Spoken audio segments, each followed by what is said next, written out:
Changolli legal ಹಬ್ಗೆ ನಿಮಗೆಲ್ಲ ಸ್ವಾಗತ. ನಾನು ಇವತ್ತು ಒಂದು ಸುಪ್ರೀಂ ಕೋರ್ಟಿನ ತೀರ್ಪಿನ ಬಗ್ಗೆ ಮಾತಾಡ್ತಾ ಇದ್ದೀನಿ.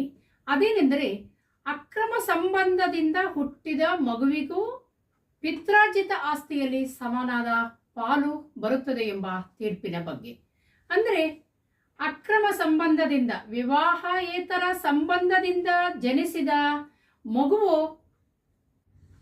ತನ್ನ ತಂದೆ ತಾಯಿಯ ಆಸ್ತಿಯಲ್ಲಿ ಸಮಾನವಾದ ಪಾಲನ್ನ ಪಡೆಯುತ್ತದೆ ಅಂತ ಹೇಳಿ ಸುಪ್ರೀಂ ಕೋರ್ಟಿನ ನ್ಯಾಯಮೂರ್ತಿಗಳಾದ ಚಂದ್ರಚೂಡ್ ಸಾಹೇಬರ ಒಳಗೊಂಡಂತಹ ಜನ ನ್ಯಾಯಮೂರ್ತಿಗಳನ್ನು ಒಳಗೊಂಡಂತಹ ತ್ರಿಸದಸ್ಯ ಪೀಠದಿಂದ ಈ ಒಂದು ತೀರ್ಪು ಬಂದಿದೆ.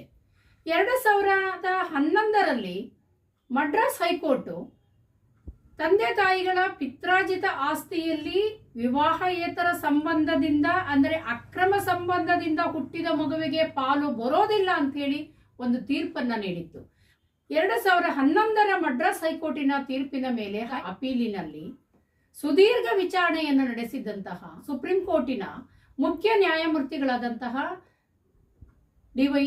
ಚಂದ್ರಚೂಡ್ ಸಾಹೇಬರು ಮತ್ತು ಇನ್ನೂ 3 ಜನರ ತ್ರಿಸದಸ್ಯ ಪೀಠದಿಂದ ಈ ಆದೇಶ ಹೊರಬಂದಿದೆ.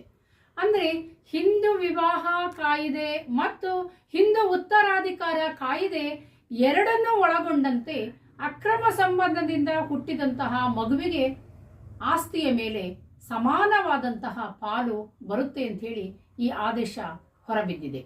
ಇದುವರೆಗೂ ಅಕ್ರಮ ಸಂಬಂಧದಿಂದ ಹುಟ್ಟಿದಂತಹ ಮಕ್ಕಳ ಆಸ್ತಿಯ ವಿಚಾರದಲ್ಲಿ ಇರುವಂತಹ ಗೊಂದಲಕ್ಕೆ ಈ ತೀರ್ಪಿನ ಮೂಲಕ ಒಂದು ತೆರೆ ಬಿದ್ದಿದೆ ಅಂತಾನೆ ಹೇಳಬಹುದು.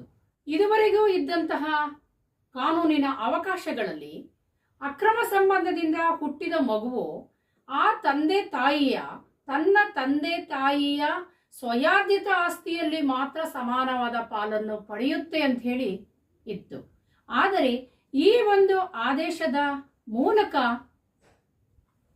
ಅಕ್ರಮ ಸಂಬಂಧದಿಂದ ಹುಟ್ಟಿದ ಮಗು ತಂದೆ ತಾಯಿಯ ಸ್ವಯಾರ್ಜಿತ ಆಸ್ತಿಯ ಜೊತೆಗೆ ಅವರ ಪಿತ್ರಾರ್ಜಿತ ಆಸ್ತಿಯಲ್ಲೂ ಸಹ ಸಮಪಾಲನ್ನು ಪಡೆಯುತ್ತದೆ ಎಂಬ ಒಂದು ಮಹತ್ವದ ತೀರ್ಪನ್ನ ನೀಡಿದರೆ, ಇದಕ್ಕೆ ಸಂಬಂಧಪಟ್ಟ ಹಾಗೆ ಫಲಾನುಭವಿಗಳು, ಈಗಾಗಲೇ ಕೇಸು ಪೆಂಡಿಂಗ್ ಇರೋರು ಈ ಒಂದು ಜಡ್ಮೆಂಟಿನ ಪ್ರಯೋಜನವನ್ನ ಪಡ್ಕೊಳ್ಬಹುದು ಅಂತ. ತಾವು ಮೊದಲ ಬಾರಿಗೆ Saroja Changolli legal hub channel ಅನ್ನ ನೋಡ್ತಾ ಇದ್ರಿ, ದಯವಿಟ್ಟು ಸಬ್ಸ್ಕ್ರೈಬ್ ಮಾಡ್ಕೊಳ್ಳಿ, ಹಾಗೆ ವಿಡಿಯೋವನ್ನ ಇತರರಿಗೆ ಶೇರ್ ಮಾಡಿ ಅಂತ ಕೇಳ್ಕೊಳ್ತಾ ನನ್ನ ಈ ಎಪಿಸೋಡನ್ನ ಮುಗಿಸ್ತಾ ಇದ್ದೀನಿ. ನಮಸ್ಕಾರ.